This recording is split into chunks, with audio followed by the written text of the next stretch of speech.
vit actuellement des choses très difficiles dans un monde où on a tendance quelquefois, les uns les autres, à quelquefois considérer qu'un tout petit problème devient un problème énorme.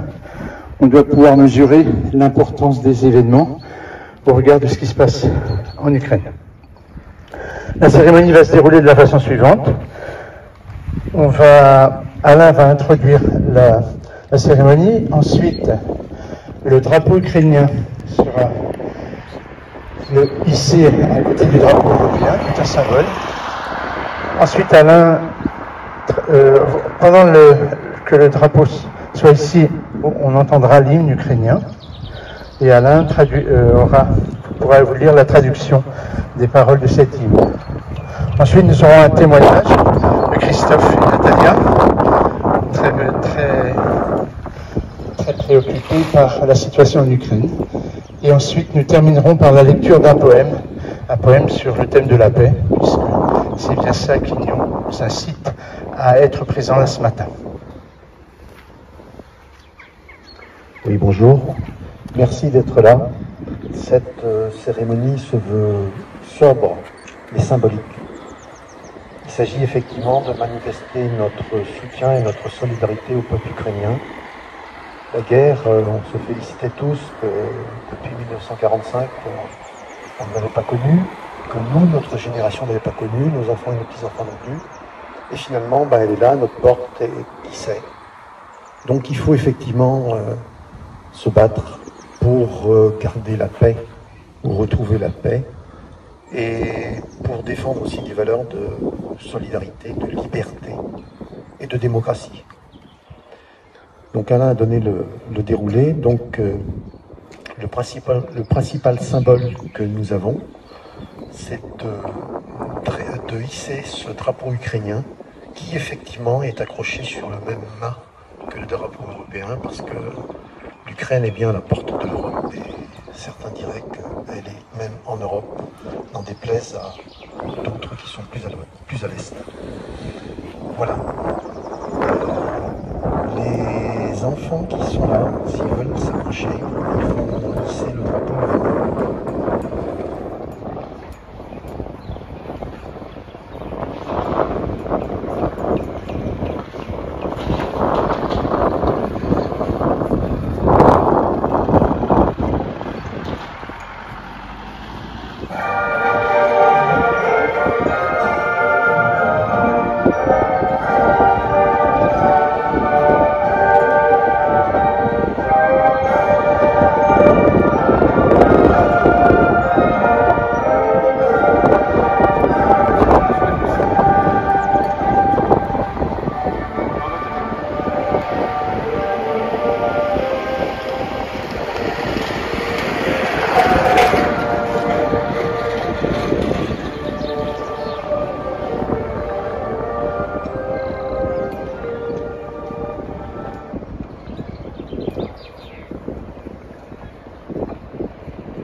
Présence pour les amis, quelqu'un de violent.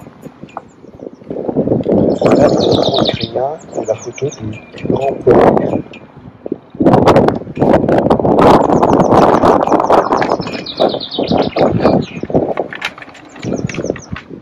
Ni la Shoah, ni la liberté de l'Ukraine ne sont mortes. La chance nous sourira encore, frères ukrainiens. Nos ennemis périront comme la rosée au soleil, et nous aussi, frères, allons gouverner dans notre pays. Et enfin, pour notre liberté, nous donnerons notre âme et notre corps et prouverons, frères, que nous sommes la nation des Cosaques. Tenez-nous, frères, dans une bataille sanglante du Saint-Anton. Nous ne laisserons personne régner sur notre pays natal. La mer Noire sourira encore, grand-père Dniepr se réjouira, notre destin viendra encore dans notre Ukraine.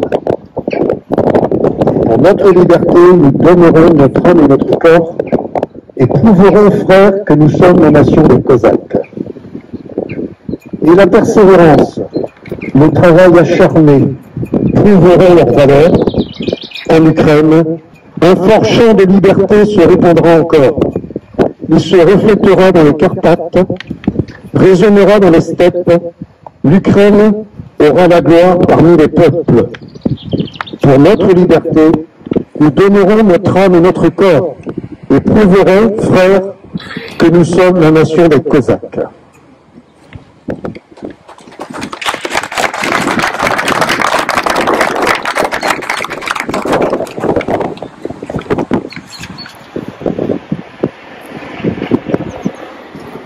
Christophe va apporter son témoignage et celui de Nathalie. Bonjour, merci à tous d'être venus ici à Plecadoc, d'être venus à Plecadoc pour témoigner de votre soutien à la nation ukrainienne.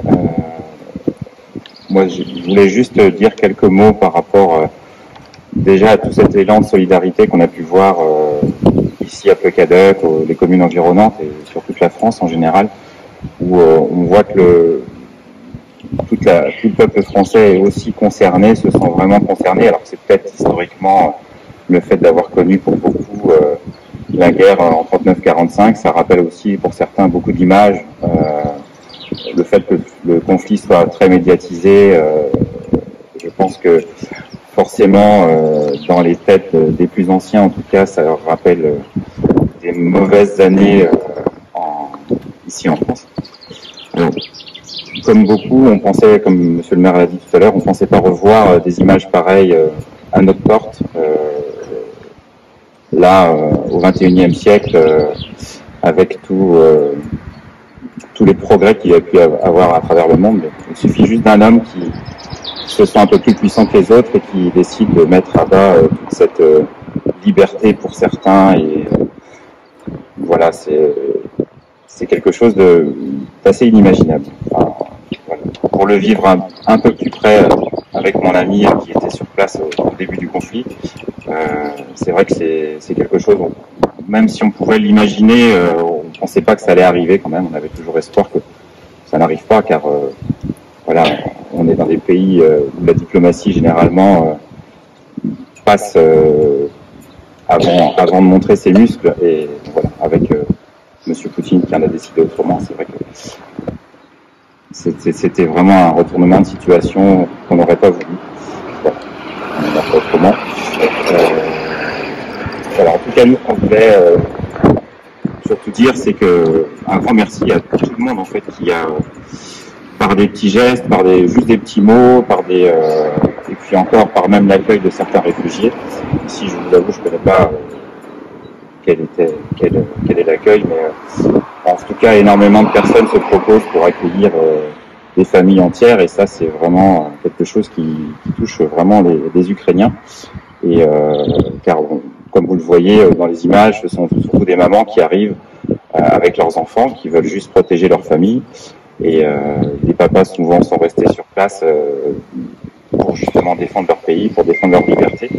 Et tout ce qu'ils souhaitent, c'est que cette guerre cesse, c'est que tout le monde rentre à la maison. Et malheureusement, pour certains, ça sera reconstruire complètement une vie, comme on a connu ici, j'imagine, après la guerre en 45. Donc voilà, l'histoire se répète malheureusement, et on n'aurait pas souhaité ça pour rien au monde. C'est ainsi. Je sais plus. Merci. Merci à tous. Bravo. Merci Christophe, merci Nathalie. Tous les sentiments d'encouragement d'abord à tous vos amis ukrainiens qui ont conduit. pour la paix de Sonia Chiniti, écrivaine tunisienne. Si tu crois qu'un sourire est plus qu'une arme, si tu crois à la puissance d'une main offerte, si tu crois ce qui rassemble les hommes est plus important que ceux qui les divisent. Si tu crois que la paix est possible, alors la paix viendra. Si tu crois qu'être différent est une richesse et non pas un danger, si tu sais regarder l'autre avec un brin d'amour, si tu sais préférer l'espérance au soupçon, si tu crois que la paix est possible, alors la paix viendra. Si tu estimes que c'est à toi de faire le premier pas plutôt qu'à l'autre, si le regard d'un enfant parvient encore à désarmer ton cœur, si tu peux te réjouir de la joie de ton voisin, si l'injustice qui frappe les autres te révolte autant que celle que tu subis, si pour toi l'étranger est un frère qui t'est proposé, si tu sais accepter qu'un autre te rende service, si tu partages ton pain et que tu saches y joindre un morceau de ton cœur, si tu crois qu'un pardon va plus loin qu'une vengeance, si tu crois que la paix est possible, alors la paix viendra. Si tu sais chanter le bonheur des autres et danser leur allégresse, si tu peux écouter le malheureux qui te fait perdre ton temps et lui garder le sourire, si tu sais accepter la critique et en faire ton profit sans la renvoyer et te défendre, si tu sais accueillir et adopter un avis différent du tien, si tu crois la paix est possible, alors la paix viendra. Si tu refuses de battre ta coulpe sur la poitrine des autres, si pour toi l'autre est d'abord un frère, si la colère est pour toi une faiblesse, non une preuve de force, si tu préfères être lésé que de faire tort à quelqu'un, si tu refuses qu'après toi ce soit le déluge, si tu te ranges du côté du pauvre et de l'opprimé sans te prendre pour un héros, si tu crois que l'amour est la seule force de persuasion, Que la paix est possible, alors la paix viendra.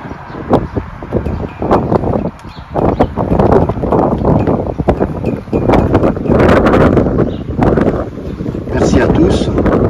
Cette cérémonie symbolique se termine là, mais l'histoire n'est pas terminée, donc nous restons mobilisés. Je dois aussi remercier tous ceux qui ont contribué à cette collecte de dons en nature, le CCAS, mais le personnel aussi qui est représenté là, tous ceux qui ont donné, tous ceux qui ont aussi fait des dons financiers directement sur des sites comme la Croix-Rouge par exemple, et plein d'autres. Donc merci à tous. Nous sommes aussi à la disposition, vous élus, de Lucie, pour ceux qui voudraient accueillir, pas dans n'importe quelle condition. On a un exemple de gens qui ont accueilli, qui maintenant sont un petit peu embêtés pour gérer la suite. Donc c'est mieux de nous en parler avant, plutôt que de le faire, notamment à travers les réseaux sociaux, un petit peu comme cela, sans suffisamment de réflexion. Donc nous sommes à la disposition de tous pour les mettre en contact avec la préfecture, ou au moins aller sur des sites via la préfecture que on essaie. Merci à tous, bonne journée, bon week-end, à très bientôt.